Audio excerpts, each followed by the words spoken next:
지식과 정보가 돈을 벌어주는 시대. 누구나 부동산으로 쉽게 돈을 벌 수 있다. 부동산으로 돈 번 이야기. 당신도 부자가 될 기회가 있습니다. 부동산 투자의 최강 마스터들이 족집게처럼 콕콕 찍어주는 부동산 정보. 경매, 신축, 리모델링, 매물 추천. 누구나 쉽게 시작할 수 있는 스마트한 부동산 투자. 당신을 부자로 만들어줄 부동산 스토리. SBS CNBC 부스에서 확인하세요. 일단 뭐 저는 이제 그 아파트 분양 현장도 마찬가지. 사실 이제 아파트 분양은 이제 상당히 좀 오래 전에 했었던 부분이고요.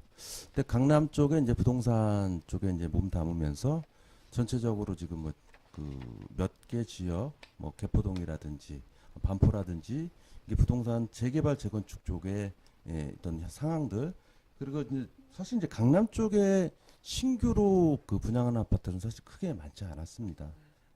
보통 보면은 뭐 올해가 아마 그 지금 자료를 보면은 한 물량이 뭐 27,000 가구 정도 되는데 이게 다 재개발 재건축 물량이에요. 예. 그래서 이제 그 공급이 이제 강남 3구가 아파트 수가 한 30만 가구 정도 이제 된다고 하는데, 일단 중요한 거는 이 강남권의 이제 아파트들은 더 이상 늘어나지가 않습니다. 물량 공급은 재개발 재건축에 의해 가지고 올해도 이제 그런 부분들이 이제 계속적으로 이제 순환이 되는데, 신규 물량이 없다 보니까 공급 자체가 제한이 되다 보니까 수요는 그 훨씬 상회하고, 뭐 누구나 뭐 초등학교 때 어떤 사회라는 과목을 통해서 보면 결국 가격이라는 거는 수요 공급이 만나는 점에서 형성되기 때문에 가격은 계속 오를 수밖에 없고, 또 강남을 이야기하면서 또 싸이를 이야기 안 할 수가 없어요. 왜 싸이는 그 예전에는 이 그 대한민국 사람이 이제 외국에 나가서 외국 사람들은 이게 이야기할 때 뭐 남산, 명동, 한강 뭐 이런 순으로 어떻게 그 저희 대한민국을 소개를 했었는데, 이제는 그 바뀌었어요. 1위가 명동, 강남입니다. 대한민국 사람들만의 강남도 아니고 서울만 해도 강남도 아니에요. 글로벌 도시가 됐기 때문에 그 수요는 공급을 훨씬 더 상회하고, 그래서 가격은 뭐 계속 오르는 건데, 사실 아까 이제 그 이 방송 초기에 이야기하지 않았던 부분이 아까 이제 규제가 이제 들어가는 부분들이죠. 이제 보유세 부분까지 이제 카드를 만지작거리라고 뭐 그런 표현까지 쓰는데, 사실은 그 대한민국 그 전체 인구가 한 5천만 명을 합칠 때 한 40만 명 정도, 1%가 안 됩니다. 그 중에 뭐 대다수가 한 3주택 정도, 그리고 5주택이 어느 정도 한계선으로 보는데 그 인원이 한 10,000명 정도밖에 안 돼요. 뭐 이런 그 작은 어떤 규제 대상을 놓고 전체의 어떤 분위기를, 부동산 정책 분위기를 몰아간다는 자체도 그건 좀 넌센스고, 많은 전문가들이 이런 부분에서 시장 위축, 어차피 부동산 시장은 심리적인 부분이 크기 때문에 그런 부분까지 작은 부분을 가지고 그거는 굳이 뭐 간판 걸듯이, 정책에 간판 걸듯이 걸어놓고 할 일은 아니다. 뭐 이렇게 이제 보고 있어요. 어쨌든 아까 이제 평택 이야기를 하다가 이제 잠시 중단이 됐는데, 평택 뭐 구덕 신도시는 뭐 굉장히 좀 대한민국 그 국민이라면 많이 알고 있으실 거예요.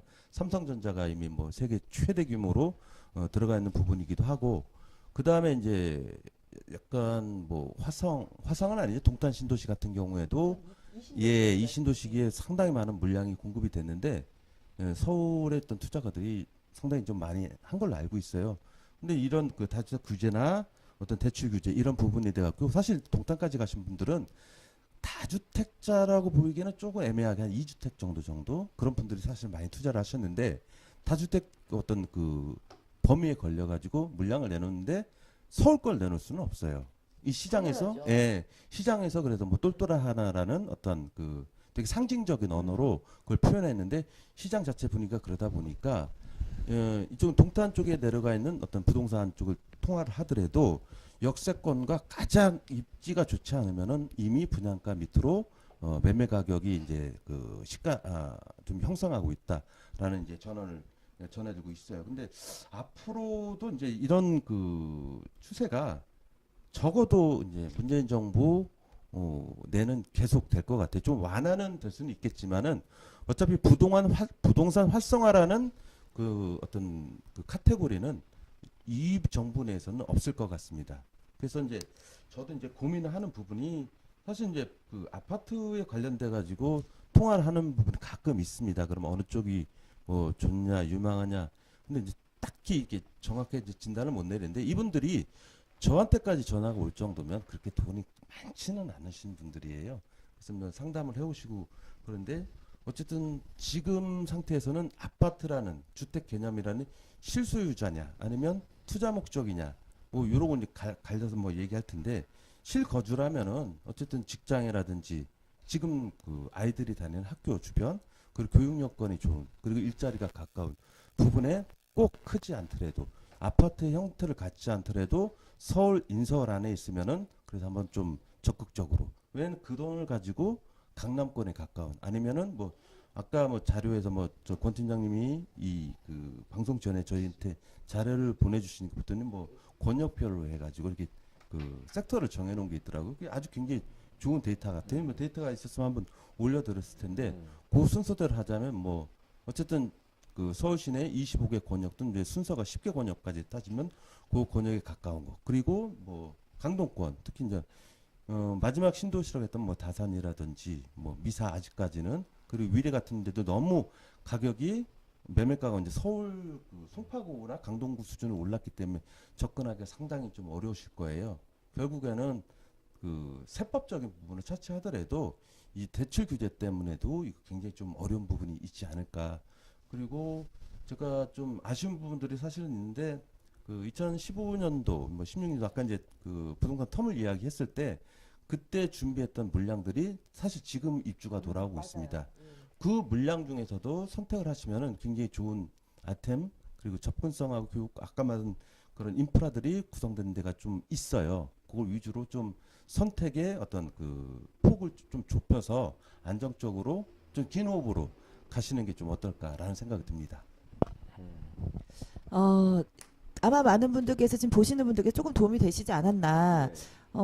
그 지금 제가 또 이 지금 주택 부분을 오늘 담당을 하시니까 하나 더 여쭤보고 싶은 건 요즘 아마 신문에서 굉장히 많이 보실 거예요. 이건 저희 수익형 부동산이랑 관련이 있습니다. 만약 신문에서 아주 굉장히 많이 보시는 부분들이에요. 청년주택, 신혼부부 우대주택, 뭐 강남에 몇만 가구가 들어온다, 뭐 몇백 세대가 들어온다, 뭐 지하철역 뒤로 뭐가 들어온다. 사실은 지금 오피스텔이나 뭐 이런 지금 소형 주택들, 도시생활주택에 투자하시는 분들은 이런 기사가 나올 때마다 겁을 먹을 수밖에 없어요. 왜? 이 사람들이 내 수익형 부동산에 와서 내 부동산에 와서 우리 집에 내가 전세 주고 월세 줘야 되는데 이 사람들이 와서 살아줘야 되는데 그걸 나라에서 공급을 하겠다고 합니다. 그러면은 당연히 흔들리실 수밖에 없어요. 그로 인해서 그 월세가 떨어지거나 사실은 그게 제일 걱정이 월세 떨어질까. 근데 요즘에 아파트도 보면은요, 예전에는 30평대, 40평대가 제일 인기가 많았었어요. 근데 점점 가구 수가 줄어들고 핵가족화되면서 요즘에는 오히려 제가 최근에 안양 재건축 상담을 한번 도와드린 적이 있었거든요. 그런데 참 희한한 현상들이 경기도권에선 발생을 하더라고요. 30평대가 인기가 있는 게 아니에요. 20평대입니다. 전용 면적 18평 정도. 18평짜리 정도. 그러니까 굉장히 핵가족화 되고 있다는 얘기죠. 자, 그래서 제 질문을 드리는 건데요. 점점 이렇게 1인 세대, 2인 세대들이 들어가고 아이들의 수도 작아지고 큰 집이 필요 없어지게 되는 상황에서 나라에서 이렇게 대규모로 청년주택이다, 신혼부부 우대주택이다, 뭐 이렇게 해서 공급을 계속 이어져 나간다면 지금 현재 수익형 부동산에 투자하시고 갖고 계시는 분들, 소액 투자하신 분들은 무서우실 수밖에 없습니다. 예. 그럼 김호 팀장님 어떻게 생각하시나요? 일단 뭐 청년주택 그 2030 플랜은 사실 그 어제 오늘 얘기 준비가 상당히 오래전에 그 준비됐던 플랜은 제가 알기로는 뭐 저희한테 뭐 저도 또 이제 부동산 쪽을 담당하니까 서울 뭐 시청이라든지 아니면 모 이제 공기업이나 뭐 일반 기업들에서 굉장히 일단 뭐 땅이 있어야 질 거니까. 근데 요건이 작년까지만 해도 상당히 까다로웠어요. 까다로웠는데 뭐 간략하게 뭐 공법적으로 이야기하면은 뭐 전체 제곱 2,000제곱 이상이라든지 아니면 대로변에서 뭐 광대포개라고 그래고 뭐 4차선 1로 접하다든지 아니면 뭐 그 지하철역에서 뭐 250m 이내라든지 하면은 토지 목적상 뭐 3종 지구를 준주거 지역으로, 준주거 지역을 일반 상업 지역으로 이렇게 업조인하는 그런 정책을 폈었는데 사실은 여기 좀 함정이 있어요.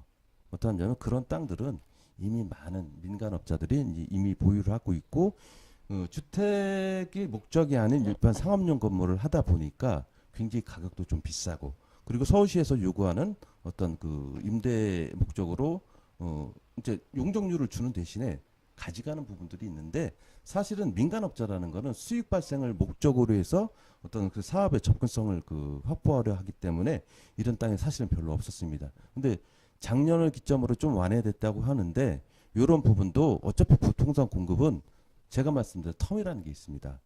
뭐 아파트 같은 경우 3년, 오피스텔은 좀 규모가 뭐 1000호실 이상이라면 아파트 같이 가는 거고, 보통 보면 뭐 150에서 한 300세대가 어떤 일반적이기 때문에 2년 정도 있기 때문에 역세권 주변에 좀 들어온다고 해도 아직은 어차피 저희 통계청에서 2024년까지는 1, 2인 가구로 계속 좀 분화가 된다고 보고 있어요. 그래서 아직까지는 수요보다 공급이 아직까지는 작다.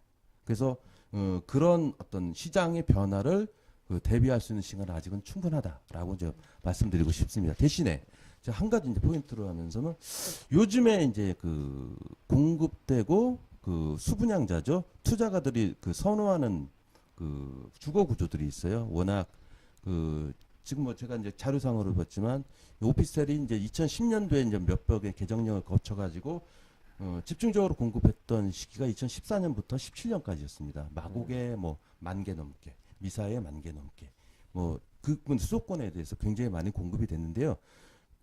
거의 모두 아마 원룸으로 이제 공급을 했다고 보는데, 그 원룸도 시간이 조금 걸려서 그렇지 어느 정도 소화는 어느 정도 됐다고 봐요. 근데 중요한 거는 그 이후로 원룸이 너무 많이 공급되다 보니까 저희가 표현하는 뭐 거실 하나, 방 하나 1.5룸이라든지 아니면 방을 하나는 좀 크게 하나는 좀 작게 해서 메인 서브로 해가지고 하는 이 구조들이 최근 한 1년 전부터 공급이 되고 있는데 아주 굉장히 히트를 치고 있어요. 나오는 것마다 어떤 소화가 바로바로 되는데, 이 논점은 결국은 1인 가구가 타겟이 있던 부분에서 아파트가 워낙 가격이 강하다 보니까 이 아파트 소형 아파트로 추격을 시키면서 주거 구조의 개선 그리고 변화 아니면 개념의 어떤 정리를 가져왔다는 거죠. 그래서 요 추세는 제 개인적인 사견으로는 3년에서 5년 정도는 어쨌든 뭐 조금의 변화는 안에 내부적인 구조는 변화를 겪겠지만은 그런 구조가 아파트의 어떤 대체 수요로 각광을 받을 것이다라는 개인적인 견해가 있습니다. 시간이 별로 없기는 한데 제가 조금 현실적인 질문을 한번 드려보고 싶어요. 이건 어떻게 생각하시는지. 제가 지금 굉장히 서울 시내에서요, 오피스텔이 10,000여 세대 정도가 모여 있는 동네 살고 있어요. 예. 그런데 방금 어딘지 안 궁금하네요. 죄송합니다. 저희 권 팀장님, 네네. 저도 별로 말씀드리고 죽을 싶잖아요. 죄를 예. 졌습니다. 하여튼 그 정도 공급되어 있는 지역에 지금 살고 있는데, 방금 말씀하신 게 맞아요. 1.5룸, 2룸 네. 굉장히 필요합니다. 혼자 사는 사람들에게도 필요한데 혹시 그거 아시나요? 거기에 따른 월세가 얼마인지. 월세가 어차피 개인 면적당 보면은 서울시는 사실 이제 큰 차이는 없는데 어쨌든 지금 한 개 임대료라고 그래가지고 혼자서 100만 원을 내기는 쉽지 않습니다. 근데 뭐 일단 7평이라면 개인당 한 달에 뭐 70만 원까지. 7평짜리는 1.5룸이 없습니다. 죄송합니다. 전 그 말씀을 드리고 싶은 거예요. 사실 지금 말씀하셨던 것처럼 아파트 가격이 너무 비싸기 때문에 20평대 아파트 전세가 지금 성동구 뭐 이쪽 또 혹은 다른 동네면 거의 4억이 넘습니다. 4억이 넘습니다. 전 팀장님 4억 있으세요? 자, 이게 지금 실체란 얘기예요. 그러면 모든 1인 2인 가구들은 1, 2억대 전세를 찾을 수밖에 없고요. 자, 거기에서 오는 1.5룸, 2룸, 자, 이런 수요들을 찾게 되는데, 근데 사람의 욕심이라는 게 참 그래요. 수익형 부동산을 가지면 월세를 줘야 된다라는 생각이 굉장히 강하시고요. 월세를 싸게 줘야 된다, 보증금을 올려야 된다가 아니라 월세를 세게 받아야 된다. 자, 그러면 1인이 과연 소화할 수 있는 월세는 어디까지일까라는 것도 생각을 좀 해보셔야 된다는 얘기입니다. 물론 말씀하신 것처럼 많은 분들이 1.5룸, 투룸에 대해서 투자를 하고 계시는데 이건 투자자들이에요. 맞습니다. 실제로 쓰시는 분들은 오히려 소형을 찾는다는 얘기죠. 왜? 내 짐 줄일게, 옷 버릴게. 내 짐 줄이고 옷 버리고 차라리 월세 조금 더 싼 집 들어가. 이렇게 된다는 거죠. 네. 지금 제가 살고 있는 지역 같은 경우에 이거 들으시면 깜짝 놀라는데 30제곱미터, 31제곱미터 월세가 75만 원에서 80만 원이에요. 굉장히 싸네요. 싼 건가요?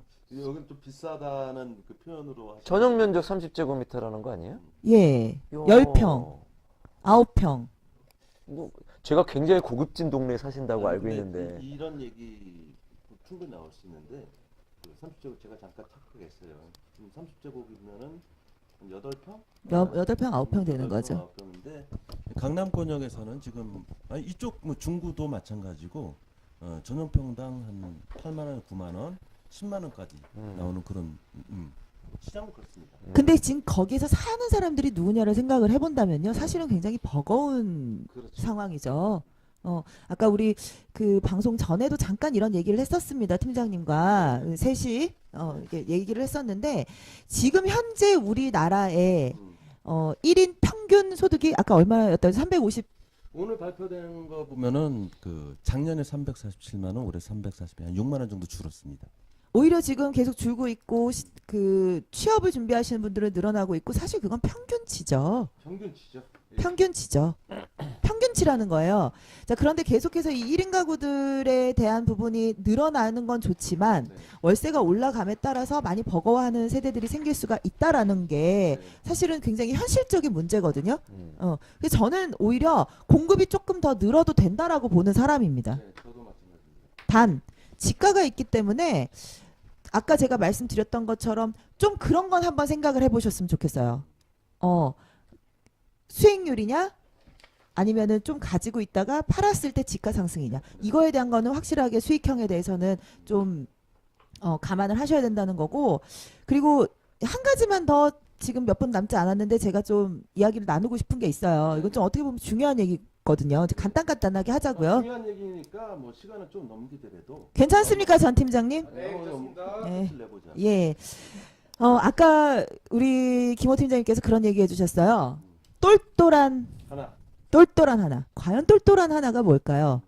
자, 내가 갖고 있는 분리되어 있는 그 부동산들을 다 합쳐서 1가구 2주택에 안 걸리고 다주택에 안 걸리고 보유세 안 걸리고 양도세 중과세 안 맞고 네. 자, 그 상태로 똘똘한 하나. 우리가 얘기하는 게 아니죠. 흔히들 얘기하는 강남의 하나에 가져가야 되느냐. 분산 투자가 맞는 것인가. 이거 굉장히 사실은 중요한 문제거든요. 저는 개인적으로 분산 투자가 맞다라고 생각을 하는 입장입니다. 왜? 강남이 오르면 다 올라요. 근데 저는 제 고객분들한테 항상 그렇게 얘기합니다. 과하지 않는 선에서 최대한 많이 분산하세요. 그게 어떻게 보면 답이 수익형이 될 수 있다라는 거죠. 왜? 오피스텔이나 뭐 아니면은 도시생활주택이나 뭐 등등등 요즘의 수익형 부동산들은 굉장히 세분화되어 있기 때문에 사실은 이건 1가구 2주택에 걸리지 않거든요. 그러나 오피스텔은 세금은 많이 내던데 땅값은 나중에 팔다 보니까 안 팔리더라. 혹은 안 올라가다. 우리나라에 안 올라가는 데는 거의 없습니다. 안 올라간 거 잘 생각해 보세요. 몇 년짜리인지. 이제까지 월세 받았던 거 생각해 보세요. 그러면 답 나오잖아요. 자, 저는 그래서 좀 분산을 해서 투자를 하시는 게 조금 안정성이 더 있다라고 보는데 도대체 이 똘똘한 하나는 도대체 왜 그렇게 계속해서 강남에 집중이 되는 걸까요? 글쎄요, 뭐 좀 똘똘한 하나는 뭐 제가 만든 이야기도 아니고 일단은 뭐 이게 앞으로 계속되리라고 생각하지 않습니다. 어차피 제가 이제 서두에도 말씀드렸지 문재인 정부에서 뭐 부동산 활성화라는 그 카테고리는 없을 거니까 똘똘한 하나는 거는 단기적인 어떤 그 전략이라고 제가 말씀드릴 수밖에 없고 제가 이 시점에서 아까 뭐 시간적인 좀 타이밍이 잠깐 있었는데 제가 소개해드리고 싶은 글이 하나 있었어요. 오늘 이제 그 두 분 모시면서 오시기 전에도 제가 말씀을 드렸고 왜 이제 모든 정부가 이제 속칭 강남 잡기, 강남 집값 잡기에 몰입하느냐 이거는 결국에는 어떤 프레임 같아요.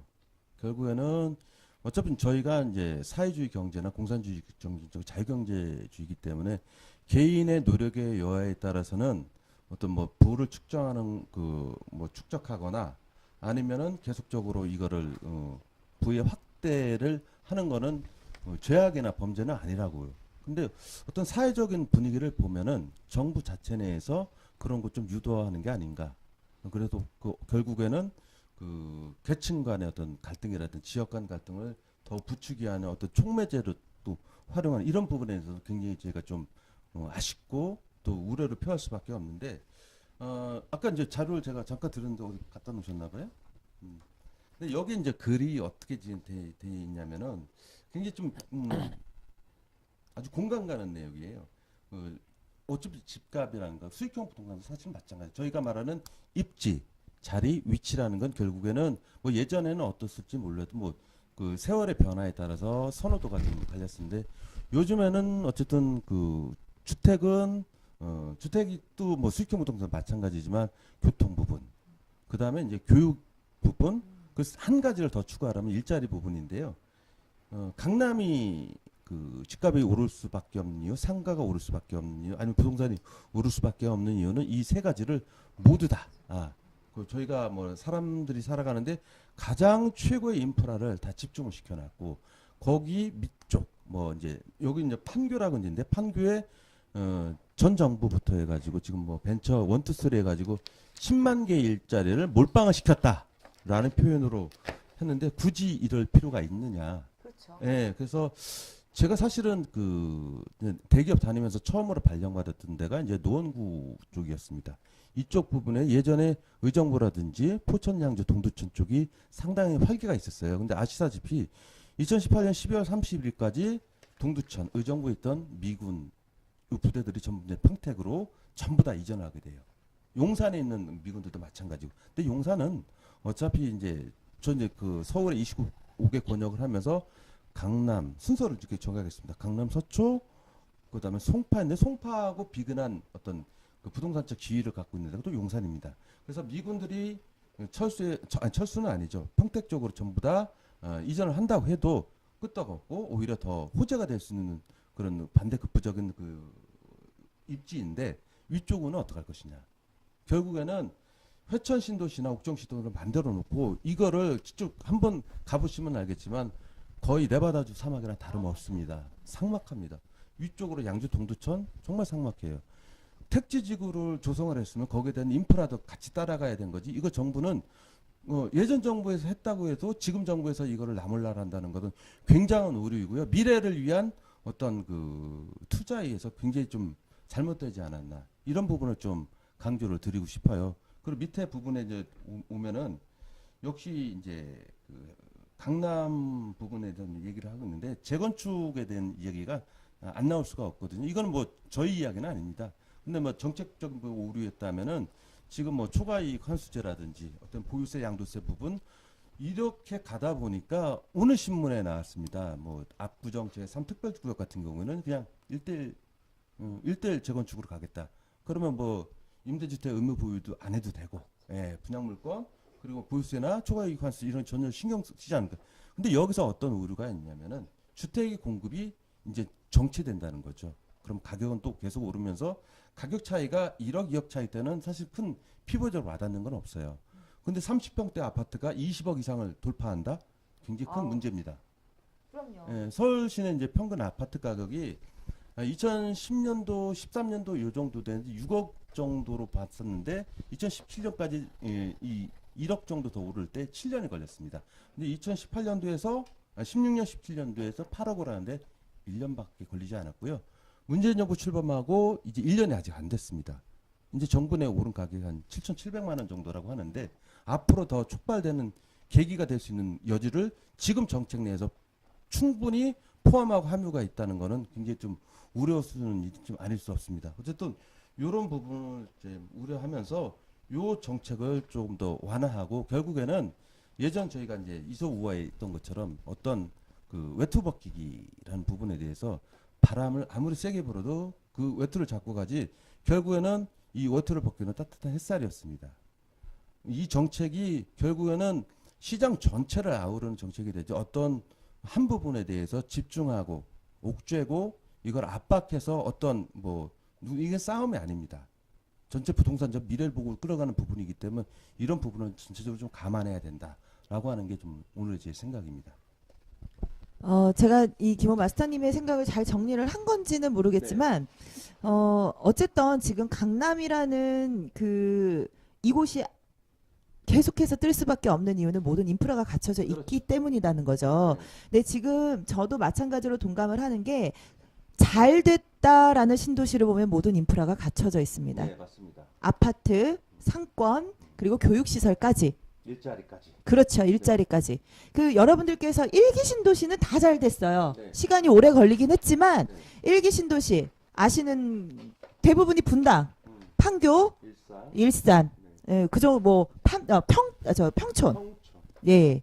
자, 강남과 가까우면서 일자리들이 형성이 되고 교통이 편했고 아이들 학교를 보내기 쉬웠고 그리고 모든 인프라가 거기 안에서 다 형성이 됐어요. 자, 그런데 그러면서 2기 신도시가 들어오기 시작을 하죠. 2기 신도시면 동탄 1신도시, 광교, 그리고 또 뭐 위례, 미사, 뭐 이렇게 다산까지 볼 수 있겠네요. 사실은 동두천 이쪽에 양주 회천지구도 그렇죠. 양주 회천, 2기 신도시였는데 밀렸죠. 저렇게 해놨죠. 예. 한마디로 저렇게 해놨죠. 자, 그리고 또 최근에 이제 파주 운정 신도시 네. 말씀하셨던 옥정 또 뭐 양주 이제 그쪽으로 해서 계속 진행을 하고 있는데 보면 그래요. 아파트 값이 계속해서 상승을 하고 있는 지역 같은 경우에는 그냥 제 개인적인 의견입니다. 광교하고 미래는 상관은 안 됐다라고 저는 생각을 해요. 네. 그 이유는 인프라가 굉장히 부족하다는 거죠. 지금 위례 사시는 분들은 다 가든파이브 와서 쇼핑하십니다. 없단 얘기예요. 근데 그런 생활권을 다 좀 이렇게 예쁘게 만들어 놓으면 사실은 들어가서 살지 말라고 해도 나는 살 수밖에 없게 되는 상황이거든요. 모든 게 갖춰져 있으니까. 그래서 제가 아까 전에 말씀드렸던 것처럼 전좀 분산이 필요하다라고 했던 부분 중에 하나도 그겁니다. 강남에 몰리는 건 계속해서 몰릴 겁니다. 그런데 우리가 항상 강남을 얘기할 때는 그들만의 리그라고 표현을 해요. 30평대 20억 돌파 못할까요? 이미 했습니다. 이미 했죠. 평당 1억 못할까요? 이미 분양하시죠. 자, 아직 그거 근사치긴 해요. 그들만의 리그를 동경하고 따라가면 정말 뱁새가 황새 쫓아가는 꼴밖에 안 돼요. 그건 의미 없는. 예, 나한테 맞는 투자가 가장 중요하다고 봅니다. 그래서 오늘 저희가 이 시간을 마련을 한 거예요. 부동산 정책에 대해서 좀 얘기를 나눠보고 앞으로 어떤 식으로 투자를 하면 여러분들께 좀 도움이 될 수 있을까. 저는 개인적으로 아까 권 팀장님 하신 얘기랑 비슷해요. 너무 무리하지 않고 내 목적을 찾아서 나에게 알맞는 투자를 길게 보세요. 지금 부동산은 절대 없습니다. 예전처럼 당첨됐어, 예, 뭐 2천만 원 떴네, 그 자리 없습니다. 지금 떴다방들 어디 가면 찾을 수 있습니까? 없습니다. 예, 지금 부동산은 정책적인 부분도 그렇고 나라에서 아까 말씀하셨던 것처럼 투자를 막는 정책은 아니에요. 네, 맞습니다. 투자를 막는 정책은 아니지만 투자가 막혀 있어요. 그러면 거기에 따르는 너무 무리하지 않는 선에서 나에게 맞는 투자가 가장 중요한 거죠. 목적을 먼저 찾으셨으면 좋겠습니다. 그래야지 내가 수익률이냐 시세냐 두 마리 토끼를 한꺼번에 잡을 수 있으면 좋겠지만 두 마리를 다 잡긴 사실상 지금 어려운 상태라서요. 조금 수익형 부동산이든 부동산을 넓게 보셨으면 좋겠어요. 여러분들께서 알고 계신 것만이 다는 아닙니다. 우리 지난 방송 기억하시죠? 수익률 17%, 23%였나요? 23%. 아무도 믿을 수 없는 수치가 나오는 그런 수익형 부동산도 있습니다. 조금 넓게 보시고 내가 원하는 투자가 정말 어떤 건지 거기에 따라서 지금 정책에 맞게 전문가와 상의를 해보시는 게 가장 현명하게 투자를 하시는 방법이라고 저는 개인적으로 생각을 하는데 이제 우리 권 팀장님은 마무리. 예, 오늘 정책과 수익형 부동산 그리고 앞으로 우리 부동산의 전망 마무리. 사실 뭐 이슈가 수익형 부동산은 아니에요. 지금 현재가 지금 말씀하신 내용들을 쭉 보셨어도 제목은 정부저축이나 수익형 부동산이지만 주로 얘기한 건 수익형 부동산 얘기는 네, 사실 맞습니다. 없었거든요. 그 정도로 그쪽 심각한 건 맞습니다. 그리고 그 인프라에 있는 거대로 사람이 주거가 있어야 그거대로 맞는 거대로 수익형 부동산이라는 게 파생이 되는 건 맞아요. 맞습니다. 그러니까 그거대로 되는 거로 이미 간접적으로 답이 이미 나와 있어요. 얘기된 거 중에. 불합리하다거나 힘들어졌다거나 예? 예전처럼 수익이 많이 안 난다거나 하지만 답은 이미 나와 있어요. 제가 간단하게 말씀드릴게요. 아까 예. 말씀한 대로. 그 다른 곳에서 다른 선진국 같은 데서 수요와 공급으로 이루어진 거를 자유분방하게 부동산 시장을 놔둔 게 사실은 자본주의 국가에서 맞아요. 저도 이렇게 정부가 이렇게 많은 걸로 이래라 저래라 할 건 아니라고 봅니다만 언제부터 시작됐는지 모르겠으나 언젠가부터 우리는 정책에 되는 거대로 파동이 일정하게 왔습니다. 자, 그런 얘기는 무슨 얘기냐면 역으로 한번 생각해 보자고요. 정보가 없으면 오히려 뭘 할지 몰라요. 네. 근데 지금 우린 정보가 있어. 여기다 절대적인 파워를 할 정부가 어떻게 할지가 이미 나와 있어. 그러니 우리는 그거대로 맞춰서 하면 돼요. 오히려 정보는 우리한테 있는 거예요. 활용을 어떻게 하느냐는 여러분인데 저희 거가 도움이 되신다면 우리 거를 참고해서 판단해 보세요. 그리고 아까 신사장님 말씀하신 대로 당신이 저기 있는 땅 그런 큰 땅을 살 수 있는 건 아니지 않습니까? 맞습니다. 당장 월세 안 나오는 거예요. 그죠? 그렇지만 여기 인력자리로 당신이 이해가 가는 곳에서 네. 얼마 정도 되는 대출 내에서 뭐 진짜 대출 싫어요. 월세만 받고 싶어. 이분들도 많던데 활용을 어떻게 하느냐입니다. 그리고 그런 것들의 적정 수익률을 이루고 그리고 그 지역이 뭐 혹시 모르시면 아까 말씀드린 전문가한테 물어보세요. 이게 이렇게 해서 다시 평행선으로 해서 더 오를 지역이냐 아니냐. 저희 사실 여러분들도 다 알고 있는 얘기예요. 이거. 어떻게 돌아갈지 이미 정부에서 알려줬고 어디를 제한할 것이며 이거 와중에도 아까 말씀드린 대로 과거의 대통령들이 정책 내면서 결국은 이런 사이클로 오더라. 우리 다 알고 있어요. 네. 단 아까 제가 말씀드린 타이밍이 당신이 원하는 타이밍이 아닐 수는 있는 거야. 그건 신진아님 말씀한 대로 좀 생각해 보시고요. 그렇게 껄끄럽지 않은 마음으로 불편하지 않으시며 하시면 좋겠다 이 말입니다. 그렇게 하시면 무리 없다고 봐집니다. 네, 이제 이상입니다. 저희가 이제 11분 정도 이제 넘겼는데 이제 마무리 멘트를 하겠습니다. 어차피 그거는 이제 권 팀장에서 말씀하신 내용 중에서 이제 제가 이제 전체적인 그 관점에서 본 거고요. 사실 저 개인적인 입장은 아파트 적어도 우리나라에서는 수익형 부동산을 제가 좀 보는 관점이 있습니다. 왜냐면은 수익형 부동산에는 원래 이제 개념 자체는 일정한 텀에 일정한 금액이 나오는 이게 이제 그 수익형 부동산인데 결국에는 이제 종합 수익률을 보자면은 내가 산 가격보다 좀 가격이 올라서 그 차이를 보면 이제 자본 차익이라는데 요것도 전환하면 수익, 요것도 세금을 내니까 예. 그래서 수익형 부동산이 어떤 형태로 뭐 이루어진 이야기가 아니라 개념적인 게 아니라 일반적인 그 속에 함유된 내용으로 해서 수익형 부동산을 봐서 뭐 얘기했던 부분이고요. 또 마무리 멘트는 그 어느 전문가가 그러시더라고요. 이제 정책은 시장을 이길 수 없다.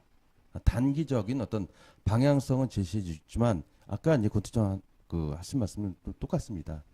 이미 정보는 나와 있으니까 거기에 개인적인 좀 맞춰서 하나 더 뭐 추가하자면 좀 긴 호흡으로 보시라는 거. 예. 이거는 부동산은 이제 주식이 아닙니다. 저희는 장기적으로 적어도 뭐 정부가 뭐 요구하는 임대주택 보유 요건 4년이 아닌 제가 요청드린 주장하는 적어도 3년 정도는 긴 호흡으로 보자. 그러면 이제 문재인 정부도 이제 어느 정도 이제 답을 미리 이제 패를 일찍 깠기 때문에 저희 국민들이 이미 다 알고 있어요. 거기에 맞춰가지고 현실적인 방법을 가면 지금보다는 훨씬 더 좋은 결과가 나오지 않을까 그렇게 생각합니다. 저 오늘 네. 방송 준비를 사실은 좀 많이 준비를 했어요. 지금 자료도 굉장히 많이 갖고 어느 분이 어떻게 얘기를 하실지 몰라서 준비를 했는데 아까 조금 좀 당황한 모습을 보여드려서 사실 좀 죄송하더라고요. 갑자기 제가 준비한 자료들이 다 없어진 거예요. 그래서 오늘 조금 중간에 좀 혼란스럽게 해드렸던 부분들을 좀 일단 먼저 사과를 드리고요. 일단 여러분들께 좀 도움이 됐으면 하는 마음에서 정책과 그리고 지금 부동산 시장의 뭐 흐름이라든지 영향 그리고 지금 우리는 수익형 TV니까 네. 그 수익형 부동산에 대해서 얘기를 나눠 보면서 오늘 조금 이제 여러분들하고 이제 이런 얘기를 해봤는데 저는 개인적으로 사실 현장 찾아가는 게 제일 재밌는 것 같아요. 현장을 찾아가는 게 사실은 제일 재밌는 것 같아요. 그 현장을 심도 깊게 날카롭게 얘기하는 게 전 가장 재밌는 것 같습니다. 우리 다음 주는 현장 가나요? 아, 당연하죠. 네. 다음 현장에선 이제 3시 아니 3시 못 볼 수도 있죠. 또 한 달 뒤에 뵙나요? 네. 바빠요. 자, 현장에서 답을 찾는 수익형 부동산 TV 김호 마스터의 부동산 스토리 SBS CNBC 오늘 스토리 여기서 마감하도록 하겠습니다. 오늘 시청해주신 시청자 여러분 그리고 도와주신 우리 전 팀장님 그리고 김용민 차장님 감사드립니다. 고맙습니다. 다음 주에 뵙겠습니다.